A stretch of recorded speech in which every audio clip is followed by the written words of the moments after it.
تاریخ نے لکھا کہ امام حسین علیہ السلام جب 2 محرم سے لے کے 9 محرم تک بار بار فوج یزید کو یہ بتا رہے تھے کہ میں وہ حسین ہوں جس کو اللہ کے رسول اپنے کندھوں پہ سوار کرتے تھے۔ میں تو تمہارے بلاوے پہ تمہاری اصلاح کے لیے یہاں آیا تھا۔ تم میں سے بہت سارے لوگوں کے خط میرے پاس موجود ہیں، اور وہ یزید اللہ کے دین کو جھوٹا کہتا ہے۔ کیسے ہو سکتا ہے کہ میں وارث رسول اس کی بیعت کر لوں؟ تو ایسی بیان نے یزید کی فوج میں بغاوت پیدا کر دی تھی۔ کچھ لوگ کہتے تھے کہ ہم نواسہ رسول کو قتل نہیں کریں گے، تو کچھ کہتے تھے کہ یزید کا حکم مانیں گے تو یزید ہماری جھولیاں سونے سے بھر دے گا۔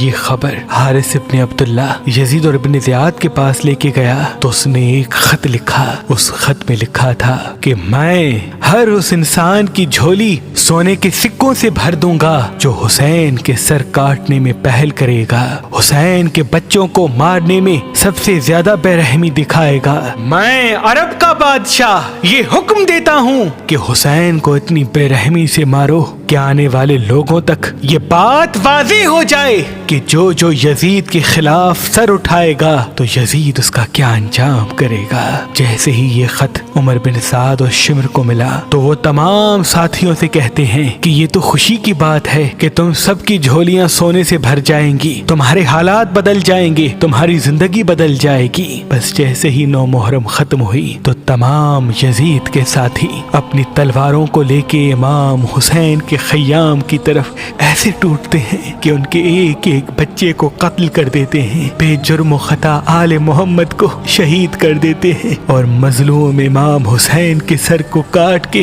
ان کی لاش کو پامال کر دیتے ہیں۔ رسول اللہ کی بیٹیوں کے سروں سے چادروں کو چھین کے ان کو قیدی بنا کے جھوم جھوم کے شام کی طرف جاتے ہیں تاکہ یزید ان کی جھولیاں سونے سے بھر دے۔ لیکن قدم قدم پہ امام سجاد اور بی بی زینب کے خطبوں نے سوئے ہوئے لوگوں کے سوئے ہوئے ضمیر ایسے زندہ کیے کہ آج تک اس ظالم یزید پہ بچہ بچہ لعنت کرتا ہے۔ وہ یہ سمجھتا تھا کہ اس کے ڈر سے ہر کوئی اس کی تعظیم کرے گا، لیکن امام حسین نے اپنے خون سے اسلام زندہ کر کے قیامت تک یہ بتا دیا کہ مظلوم کبھی ہارتا نہیں اور ظالم کبھی جیتتا نہیں، اور ظالم کبھی جیتتا نہیں۔